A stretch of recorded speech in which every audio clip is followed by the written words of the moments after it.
17 साल की नाबालिग लड़की के साथ लव जिहाद या फिर हमारी कमियां। नमस्कार साथियों, चाय पर चर्चा, 10 रुपए का खर्चा, करोड़ों की बातें। एपिसोड नंबर 11 में आपका हार्दिक स्वागत है। आज मैं जिस विषय पर बात करने जा रहा हूं वह सिर्फ एक घटना नहीं बल्कि पूरे समाज के लिए एक चेतावनी है। विषय है कि 17 साल की नाबालिग लड़की के साथ लव जिहाद या फिर हमारी कमियां। अभी 17 जुलाई को शिलाई में मुस्लिम लड़के द्वारा 17 साल की एक नाबालिग लड़की को बहला फुसलाकर ले जाने की कोशिश का मामला सामने आया है। स्थानीय लोगों ने पहले भी पुलिस प्रशासन को वेरिफिकेशन के लिए कहा था कि ऐसे बहुत से लोग शिलाई क्षेत्र में हैं, उनकी वेरिफिकेशन होनी चाहिए, पर पुलिस प्रशासन ने अपना काम नहीं किया और नतीजा आपके सामने है। कानून अपना काम करेगा, ये हमें कभी कभी भूल जाना चाहिए। और जो काम स्थानीय लोगों द्वारा किया गया वो बिल्कुल सही काम हुआ है। यहाँ तक पुलिस प्रशासन उल्टा उन्हीं लोगों को दोषी ठहरा रहे हैं कि आपने ऐसा काम क्यों किया। जब पुलिस प्रशासन को पहले ही अवगत करवाया जाता है तब आपने अपना काम क्यों नहीं किया। आपने ऐसे लोगों की वेरिफिकेशन क्यों नहीं की। क्या पुलिस प्रशासन तब जागेगा जब इस तरह के कई और कांड हो जाए। लेकिन आज मैं किसी एक व्यक्ति या समुदाय की नहीं बल्कि हमारी अपनी जिम्मेदारियों की भी बात करना चाहता हूँ। आज का सवाल यह है कि क्या सिर्फ दूसरों को दोष देने से समस्या हल हो जाएगी या हमें अपनी कमियां भी देखनी होगी।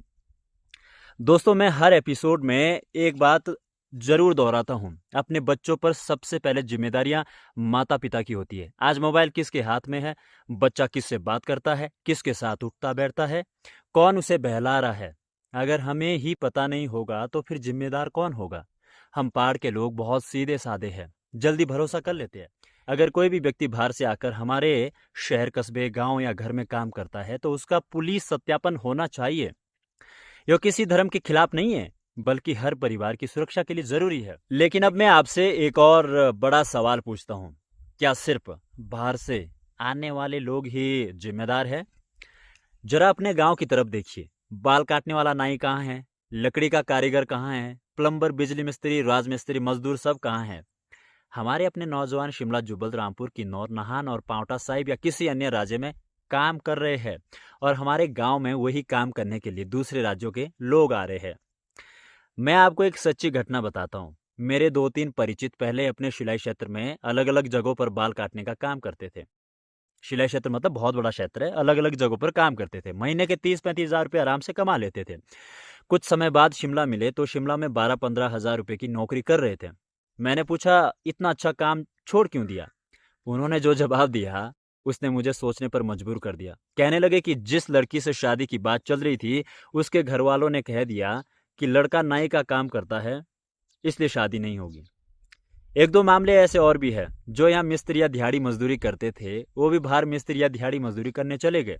कारण पूछा तो कहने लगे, जहाँ रिश्ते की बात चल रही है लड़की या उसके माँ बाप कहते हैं दिहाड़ी मजदूरी करने वाले के साथ जाएगी क्या, इसलिए बाहर काम करने आना पड़ा। यहाँ किसी अपनों को पता नहीं है कि मैं क्या कर रहा हूँ, बस कह देते कि नौकरी कर रहा हूँ। अब जरा सोचिए, जिस काम से सम्मानपूर्वक घर चलता था उसे हमने खुद छोटा बना दिया।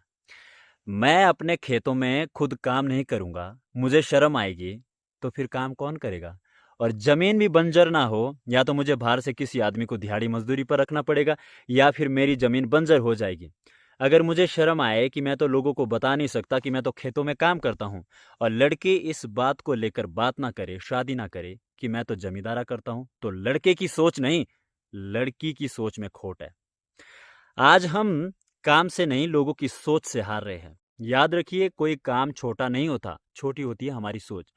अगर हमारे अपनी कारीगर, मजदूर, नाई, बढ़ई, प्लम्बर और दूसरे हुनरमंद लोग अपने गांव छोड़ देंगे तो उनकी जगह कोई ना कोई तो आएगा। जब जरूरत हम पैदा करेंगे तो बाहर से आए बिना वेरिफिकेशन के लोगों को जगह भी हम ही देंगे। और सच बात यह है कि उनका मकसद यहाँ काम करना नहीं, उनका मकसद है हमारे घर में लड़की है, कितने लोग घर में है, कौन अमीर है, कौन गरीब है, हम अपना सिक्का यहाँ कैसे जमा सकते हैं। इसलिए समाधान सिर्फ गुस्सा नहीं है, समाधान है अपने बच्चों पर ध्यान देना, हर बाहरी व्यक्ति का सत्यापन करना। बल्कि आने ही मत दो, हमें किसी की जरूरत नहीं है, ऐसा हमें खुद को बनाना पड़ेगा। और सबसे जरूरी, अपने युवाओं को अपने ही क्षेत्र में सम्मान के साथ काम करने के लिए प्रेरित करना होगा। जिस दिन हमारा युवा अपने शहर, कस्बे, गांव में रहकर मेहनत करने में गर्व महसूस करेगा, उस दिन हमारा अपना शहर, कस्बा और गांव सभी मजबूत होगा। परिवार भी मजबूत होगा और समाज भी सुरक्षित होगा। आज की चर्चा का उद्देश्य किसी से नफरत फैलाना नहीं, बल्कि अपने समाज को जगाना है। अगर आपको लगता है कि इस विषय पर हमें और क्या बेहतर करना चाहिए, तो अपनी राय कमेंट में ज़रूर लिखिए।